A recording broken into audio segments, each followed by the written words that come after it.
Here's a very quick run through the Clare jig, also known as Paddy in London, the mug of brown ale, and no doubt a whole host of other names. It'll be a quick run through for reasons which may become apparent on camera. I'll take you through the tune slowly and then break it down.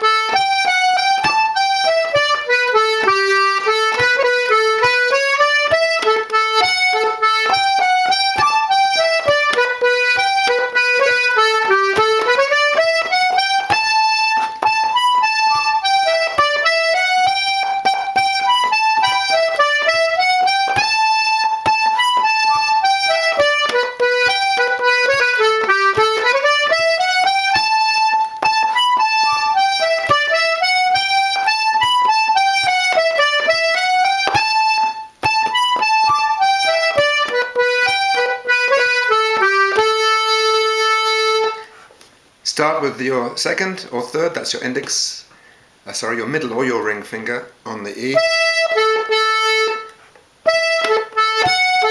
But it's well worth grabbing the G with your second finger.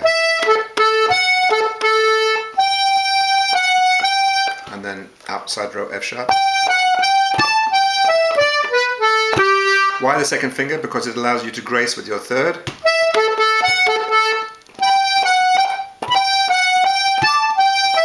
Also allows you to do a roll if you want.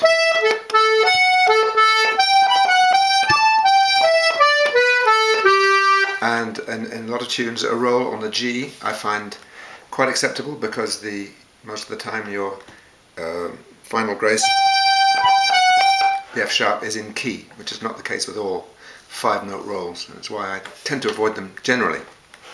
So whatever you do with that note,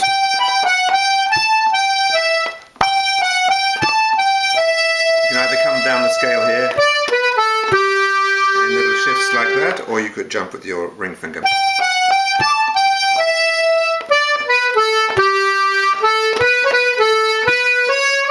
Now this note, C, it's the only C in the tune, and you'll probably tell your average session guitarist that this tune is in A minor. It's in the Dorian mode, if you like.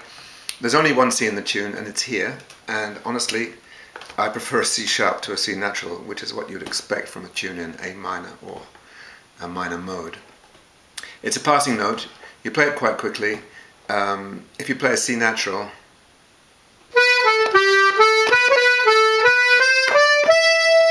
that might sound okay to your ears. To mine, too polluted with Irish music, it sounds a bit strange, so I tend to just stay on the row and do a C sharp.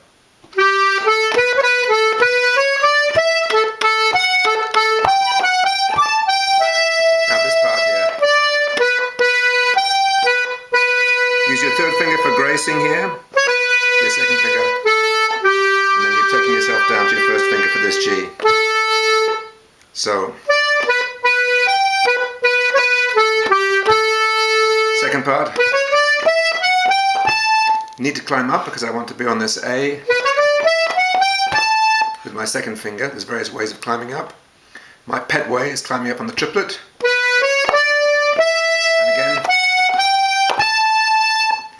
You could also climb up using the F sharp on the outer row. Different ways of doing that. Here's a kind of a finger crossing movement. Second, third on the outer row, cross over with your second for the G, and Bob's your uncle. You could also do, what could you also do? You could do that. You could do just about anything.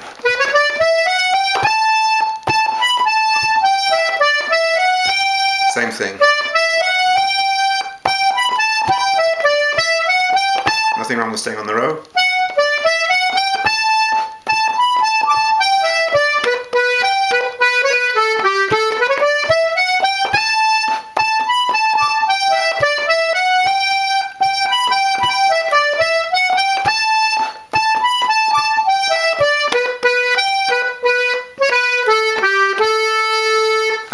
that's the Clare jig, a quick run through.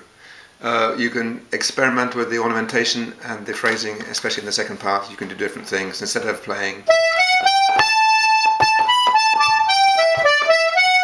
you might do something like this.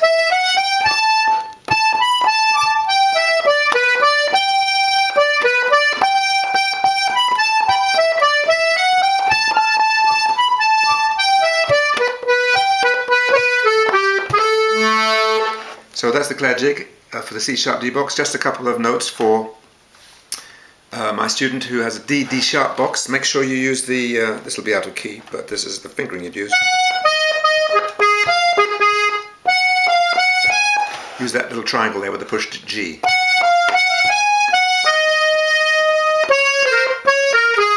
And then you might very well use the pulled D there.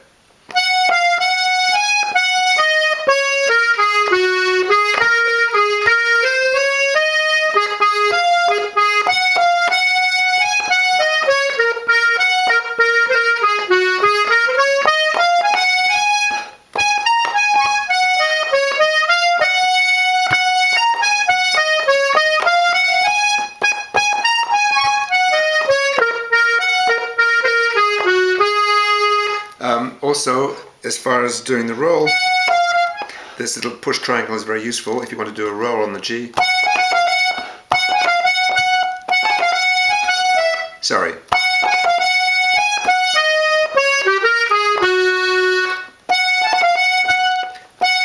And with the grace note decoration as well.